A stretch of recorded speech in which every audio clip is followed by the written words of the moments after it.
আসসালামু আলাইকুম। আশা করি আপনারা সকলেই অনেক, অনেক ভালো আছেন। তো ইনশাআল্লাহ আল্লাহর রহমতে আমি অনেক ভালো আছি। তো আজকে আবারও নতুন একটা ব্লগ ভিডিওতে আপনাদের স্বাগতম। যারা চ্যানেলটিকে এখনো সাবস্ক্রাইব করে দেননি, অবশ্যই সাবস্ক্রাইব করে দিবেন এবং পাশে থাকা বেল আইকনটা অন করে দিবেন। পরবর্তীতে আমার এই সকল নতুন, নতুন ভিডিওগুলো পাওয়ার জন্য। তো ইনশাআল্লাহ কেউ ভিডিওগুলো মিস করবেন না। তো আজকে আমি এই যে হাটে নিয়ে যাবো আমাদের এখানে ওই হাট বলে না ছোটখাটো একটা মনে করেন যে বাজারের মধ্যে সাপ্তাহিকভাবে দুইবার বসে। তো এখান থেকে গতবার নিয়ে গেছিলাম। তো আজকেও যাবো মনে করেন যে ওই হাটে দেখি কয়টা বাচ্চা বিক্রি করা যায়। তো এই জায়গাতে আমার তিনটা বাচ্চা মনে করেন যে প্রায় বড় বড় আছে। এই নিচের ঘরে একটা, উপরে দুইটা। তো উপরে যে আছে ওটা বড় দুইটা নিয়ে যাবো। এখানে কিন্তু বাচ্চার বাপ আছে, অবশ্যই যদি এটা না চলে তো নিয়ে যাব না। তো এটা মনে হয় বাচ্চারে আদা খাওয়াইছে, কেবল এই ঘরের বাচ্চারে খাওয়াইলো। তো প্রায় অনেকটাই মোটা কাটা হয়েছে। এটা তিনটা বাচ্চা নিয়ে যান।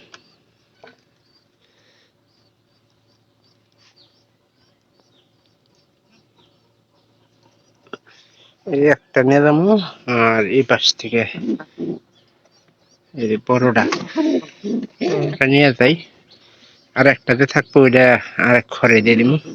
এটা প্রায় আল্লাহর রহমতে ভালোই বড় হয়েছে।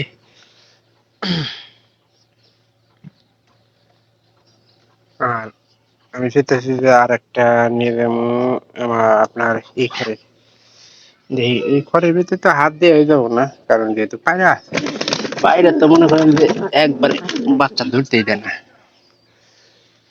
এই যে এই তিনটা নিয়ে আজকে হাটে আমি যাবো।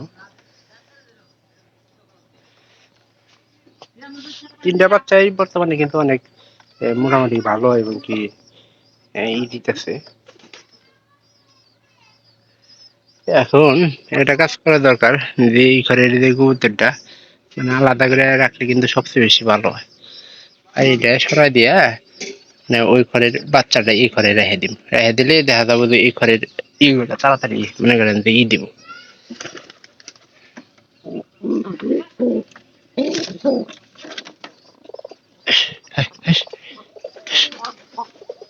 এটা দিয়ে দিলাম এই ঘরে, মানে এটা জোট বানাই দিলাম। আর এই ঘরে যেহেতু ফাঁকা থাকলো, সেহেতু মনে করেন যে খুব তাড়াতাড়ি বাদ দেওয়ার চেষ্টা করবো। দেখি আজকে হাটে যায় কত টাকা বাচ্চা বিক্রি করতে পারি। তো অবশ্যই আপনারা কত বিক্রি হয় না হয় সেটা কিন্তু আপনাদের আমি দিয়ে দেবো। তো সবাই সাথে থাকেন। বিক্রি হওয়ার পরে মনে করেন যে বা হাটে যায় একটু ক্লিপ নিতে পারি। তো এখানকার মনে করেন যে আমি হাটে যাওয়ার আগে কিন্তু কবুতরের বাচ্চা বিক্রি হয়ে গেল গা। আর অবশ্যই কত টাকা বিক্রি করলাম এটা আপনাদের জানানো দরকার। আর একটা কাজ করছি, 240টা জোড়া হিসেবে বিক্রি করে বাড়ির উপরে এক ভাবি নিব দেখে। তো ওনারা কালকে হয়তো পোল্ট্রি খাবার দিতে অনেক কবুতর মনে করেন যে নিল। এই ঘরে একটা বাচ্চা ছিল, এটা ফাঁকা করে দিলাম। তো এটা দেখতেছি যে পিট বাইতেছে, যে কোনো সময় বাচ্চা দিব। আর যে এই কবুতরের একটা বাচ্চা ছোট হয়, সেহেতু মনে করেন যে এটা দুইটা এক করে রেখে দিলাম, যাতে করে এটা পরবর্তীতে স্বাস্থ্যটা ভালো হয়।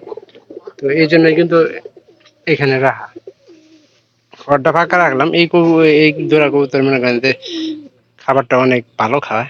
আমার কাছে এখানকার কিন্তু এটা প্রায় ভালো মানে কবুতর হয়ে গেছে গা। আর সবগুলা কিন্তু বড় ছিল, এই জন্যই একটু দামটা বেশি নিছি।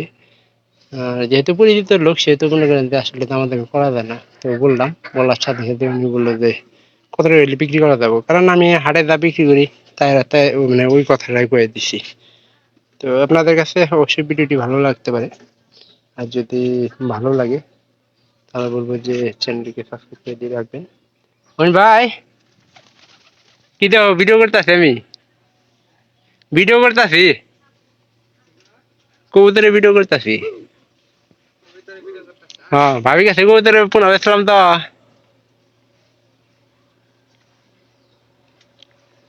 মনে করেন যে এই সিজনের সময় আমার বাচ্চার অভাব পড়বো না, কারণ আমি চেষ্টা করতেছি যে আরো কবুতর দু এক ধরা লাগানোর। আর কবুতর কিন্তু লস নাই। আপনারা যারা কবুতর লালন পালন করেন তারা অবশ্যই জানেন। আর কবুতর লালন পালন করে আমার আপাতত আমার হাত খরচটা চালানো যায়। কারণ আজকে এই যে টাকা বিক্রি করলাম ৩৩০ টাকা, সবগুলা কিন্তু আমার পিছনে খরচ হয়ে যাবে। তো অতএব মনে করেন যে আসলে রাগারাগি করার কিছু নাই। মা জানে যে আমার প্রায় ভালো টাকা খরচ হয়, ইদানিং খরচ হইতাছে। তো যদি ভালো লাগে অবশ্যই দেখা হবে পরবর্তীতে আবার অন্য কোনো নতুন ব্লগ ভিডিওতে। তবে আপনাদের আমার গ্রামের হাটগুলা কিরকম অবশ্যই আপনাদের দেখানোর দরকার। দেন খুব ডাকতেছে আজকে, কিছুক্ষণ আগে খাবার টাবার দিলাম, বাচ্চা নাই। তো এরা যদি মনে করেন ঠুকরায় তাহলে অবশ্যই পরিবর্তন করে দেন লাগবো, না যে রাত যে ঘরে আসলে ওই ঘরে দিতে লাগবে। তো সবাই ভালো থাকেন, ধন্যবাদ সবাইকে।